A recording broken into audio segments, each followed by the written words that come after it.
of the Catch Wrestling Alliance, where we help you to wrestle better so that together we can keep real wrestling alive.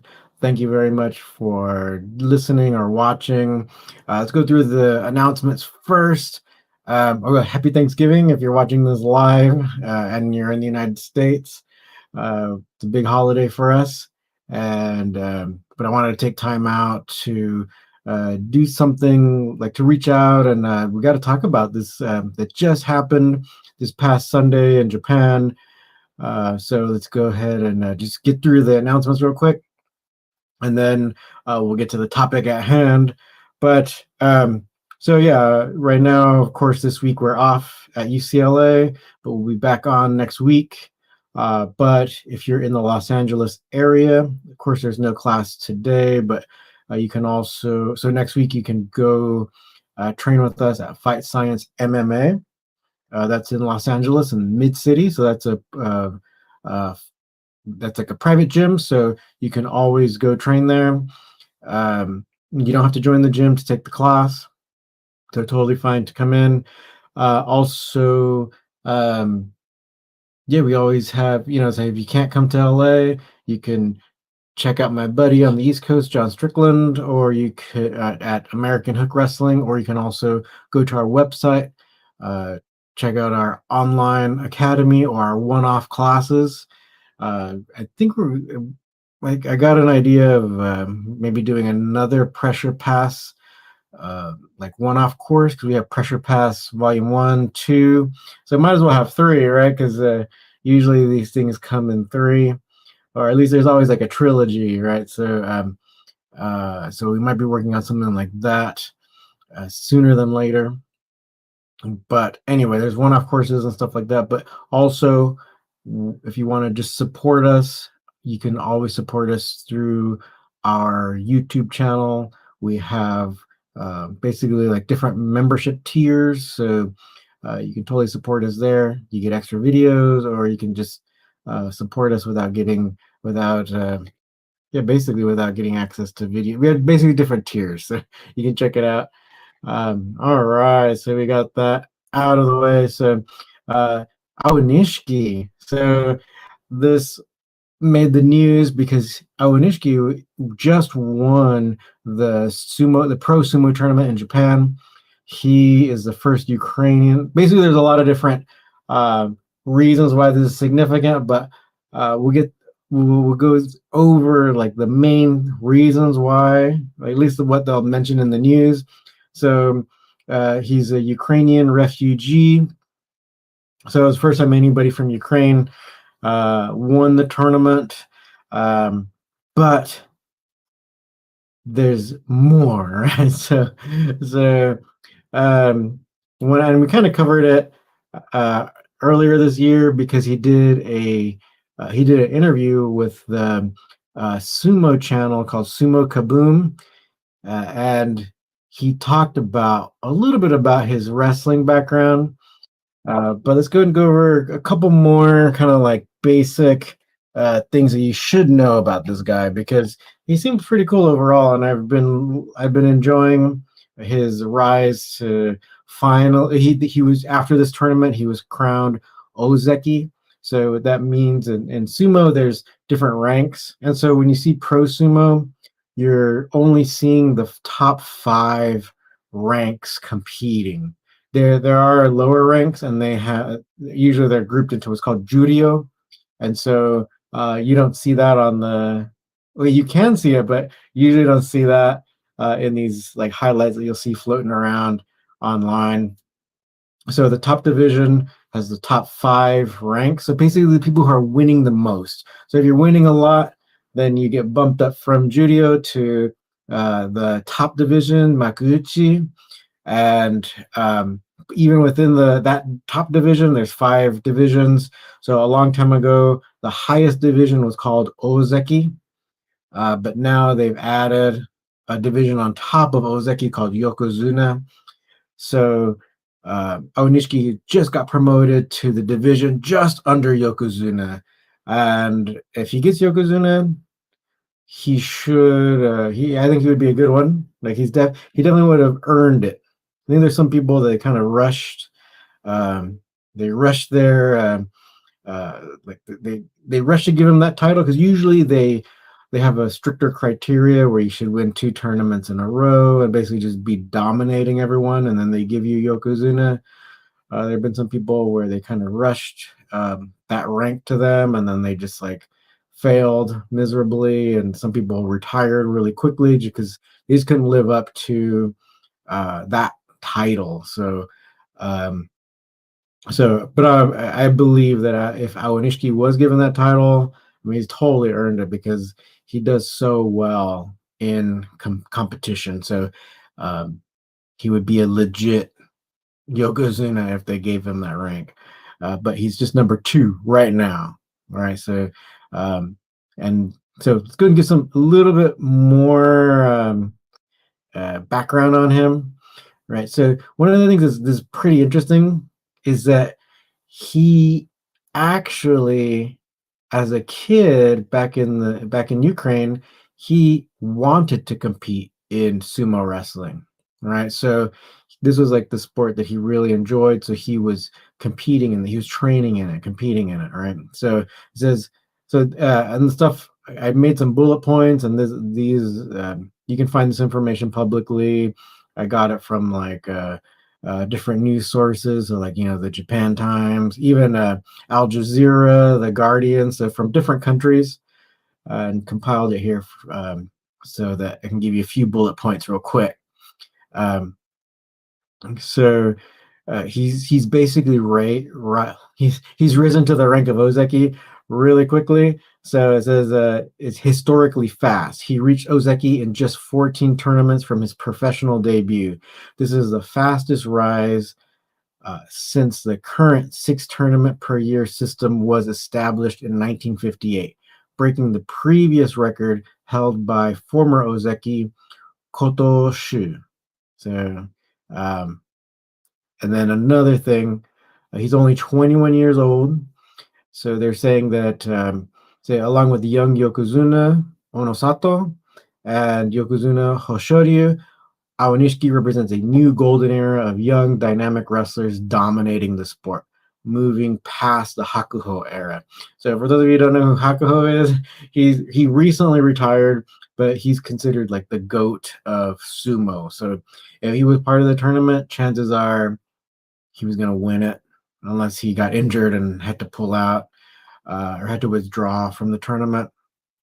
And so he's still currently the most winningest Yokozuna like of all time. So he's currently the GOAT, even though he retired. But we're seeing, say, like with the other Yokozuna, Onosato, that he definitely could if he stays in it long enough, he might even be able to tie that record or beat that record because if he's similar to Hakuho, if Onosato is competing and if he doesn't withdraw, he tends to win the whole thing. So, um, you know, we'll see. Time will tell. All right. The other thing about Aonishiki though is like he's been defeating the best to be the best. His promotion wasn't just a matter of accumulating wins; it was stamped with dominance. He secured his trophy, the Emperor's Cup, by defeating Hoshoryu. Um, so what that means is like Hoshoryu was another Yokozuna. So the way the last tournament went, it was somewhat dramatic where they had. So the way they do it is actually similar to soccer or football in other countries, where whoever wins the most games by the end of the season, if there's no tie, then whoever wins the most is then like the national champion, right? So same thing with sumo. It's a 15-day tournament. You have a match every day. Whoever wins the most, if there's no tie, you're the clear winner. But in this tournament, there were 3 people tied for first place. So then when that happens, you have to do a playoff.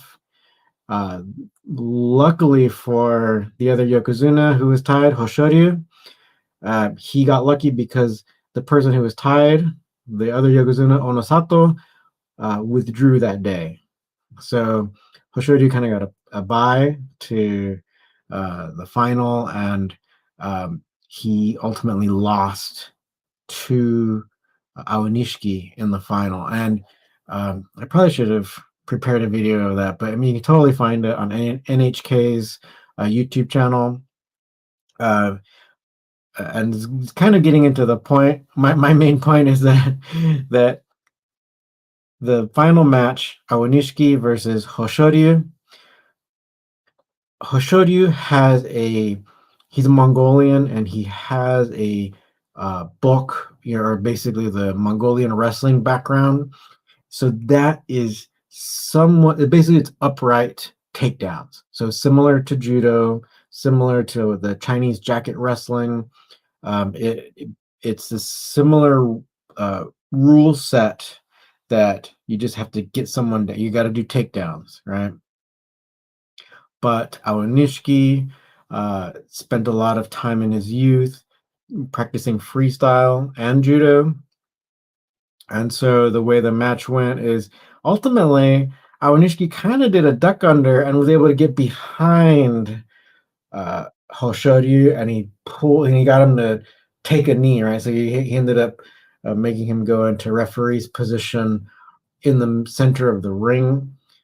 So it's really not stuff you're going to see from Hoshoryu, who has that Mongolian wrestling background, which is great, and it got him enough wins to get him to the highest rank, Yokozuna.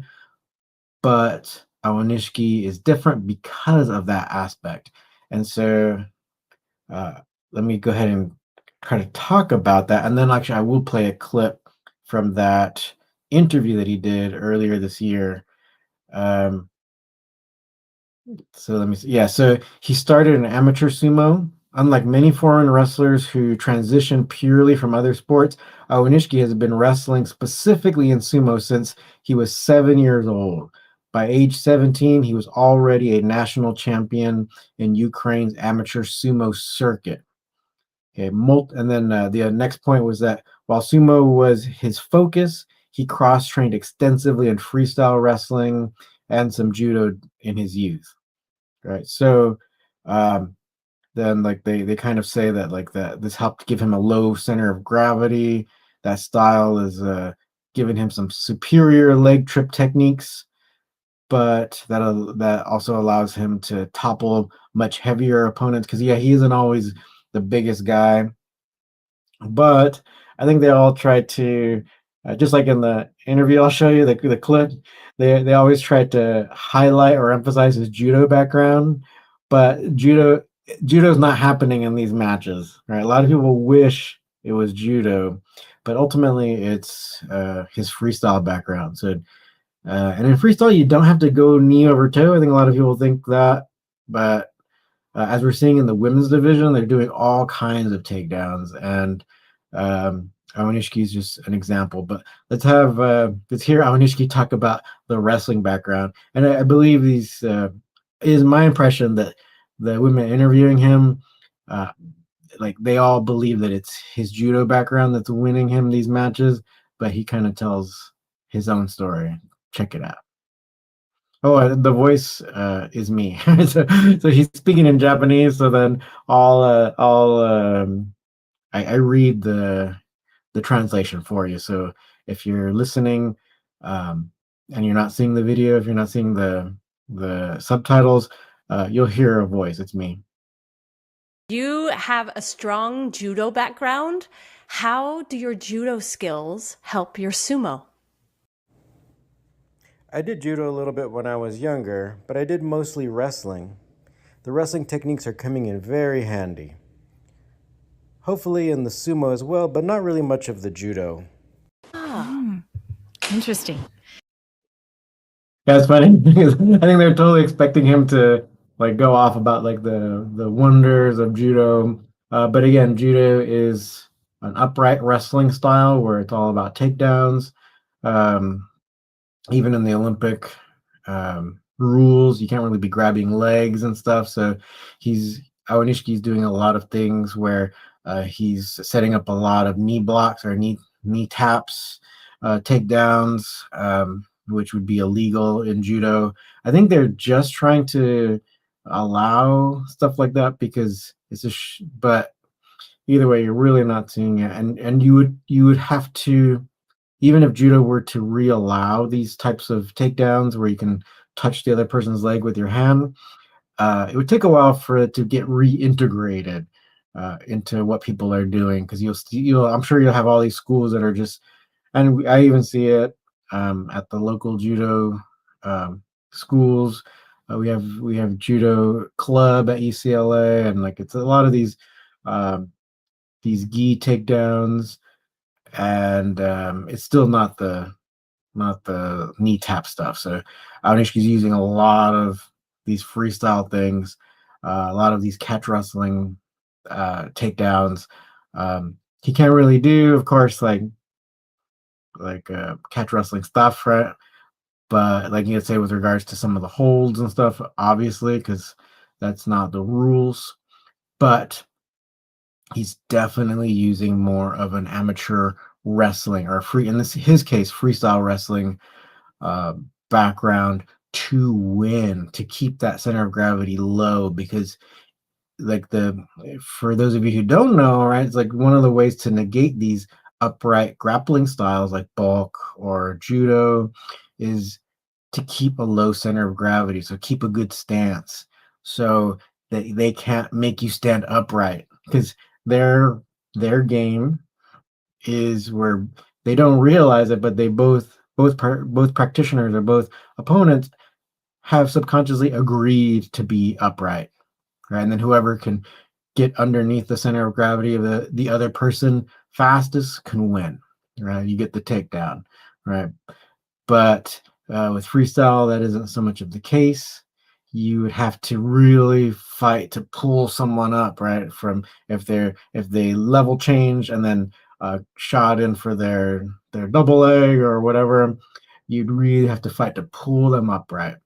So Aonishiki is using that, right? A good stance, a lower stance to get control of his partners, but also making it difficult for them to get him upright so that he can play their upright game. So sumo is pretty cool because you can still implement these different tactics, right? It's all in there, so it's not like even though it's Japanese. And I want to, so just know I plan on doing a different podcast on our Kung Fu channel about the historical origins of sumo wrestling, because even though it's a big part of Japanese culture, it came from, of course, it came from China, right? So, but there's a reason why it's not judo, and I think that is that is why, like, these people who are actually, that's why Aonishiki might be disappointing a lot of judo people, where they're wishing that he was doing judo, but sumo is a different entity in itself, a different rule set that allows you to use uh, like more freestyle wrestling or catch wrestling fundamentals. So you don't have to just go in upright, right? And you even start in a 4-point stance, or so, like almost like referee's position. Your knees aren't on the ground, but you start off, yeah, more like an American football stance, right before the ball is tossed right to the quarterback. It's more like that. So as soon as you touch, then you're both low, but then most of the wrestlers, they start going upright, right? And it's often talked about in sumo that's like you don't necessarily want to go too high up. It's usually the person who can kind of keep a good lower level. So it's kind of almost keep your stance at a good level change stance, and then you will be able to get the center of gravity, get the grips you want, like, because you can grab the belt. We have one other really popular sumo wrestler named Ura.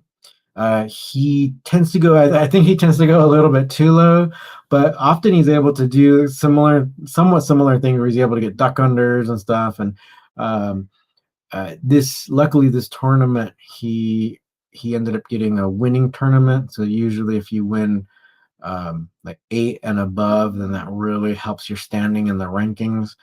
but he isn't always able to do that, unfortunately, because I think he kind of goes in a little too low. So then often he gets snapped down, or he doesn't keep the stance quite right for as low as he's going. So he ends up kind of like bending forward a little too much. But if you watch Aonishiki, you see that he still keeps a good stance, not not upright, and so he's able to keep a good center of gravity where they're not really able to snap him down. They wish, because a lot of the guys are bigger than him and taller than him, they wish they're able to snap him down, but the stance, all right, I think some people talk about stance being very important. It is extremely important, and it's one of the easiest ways to negate the game of someone who does an upright style like judo or book in the case of Hoshoryu in that last match. So Hoshoryu's been able to win a lot, get a lot of trips and stuff, because a lot of the people will play that upright game with him, and it's not like for someone who's doing these other things like book, it's going to be hard to beat them, right? Because they're used to a lot of these trips and stuff. But as we've seen, Aonishiki with a good stance, keeping some of those amateur wrestling fundamentals there, being able to not like you're not training yourself to not touch the legs, right? So he's been able to get a lot of good takedowns by doing knee blocks.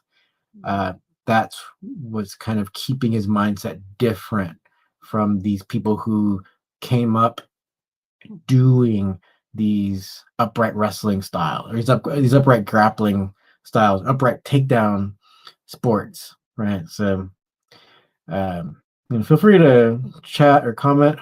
Let me know if you saw any of that. I mean, it was a really good tournament because you had like three people at the end who were tied for first place. So there was some drama there, and then of course they have to have a playoff. So like that's exciting, right? And also, I guess like earlier they did some kind of like a mini tournament in London, and Aonishiki had a match against Ura, and they got the highlight. I think we did a video, but I think it was like one of our last YouTube videos where we did an instructional about how to do a wrist snap, because Aonishiki did a wrist snap against Ura, right? And it became like the big highlight on BBC because it was in London, so of course it was all over BBC Sports, and it was like this huge sensation. So again, Aonishiki using some freestyle fundamentals. So I think that goes to show that like someone who like can be used, basically freestyle fundamentals can be catch wrestling fundamentals ultimately, because catch wrestling isn't all about these like show holds or whatever, like these these wild submissions and stuff, even though that can happen, that can occur, but really you have to have good wrestling fundamentals. So catch wrestling fundamentals are still a little bit different from like amateur wrestling fundamentals because we do have all these pain compliance holds and stuff, but ultimately they're very similar and like extremely similar, right? They're just catch wrestling fundamentals are just more cognizant of the potential for a submission hold, right? So that's one of the big differences. But either way, I'm happy for Aonishiki because I think it's a real win for wrestling. Let's go ahead and play that one clip one more time. You have a strong judo background. How do your judo skills help your sumo? I did judo a little bit when I was younger, but I did mostly wrestling. The wrestling techniques are coming in very handy. Hopefully in the sumo as well, but not really much of the judo. Interesting. Yeah, so good. That's from Sumo Kaboom. So make sure you go subscribe to them because, if you're really into sumo, Of course, I guess I must be really into sumo because I watch like almost every tournament and we do videos about it because I think sumo in particular you can kind of like pressure test a lot of your techniques because someone's coming at you very fast. You have a relatively small space, and so if you need to kind of like think about was it management of your space, also trying to implement your technique very quickly. So similar to like say like the Chinese kickboxing where it has a lot of takedowns, but you only have 2 seconds. So if you clinch up or if you grab them, you got to take them down within 2 seconds, or the referee will break you. So then same idea with sumo. It's like even though there is no time limit, usually the matches do not go over even 30 seconds, right? Because you're also so like sumo, you can kind of strike, right? You can do palm strikes.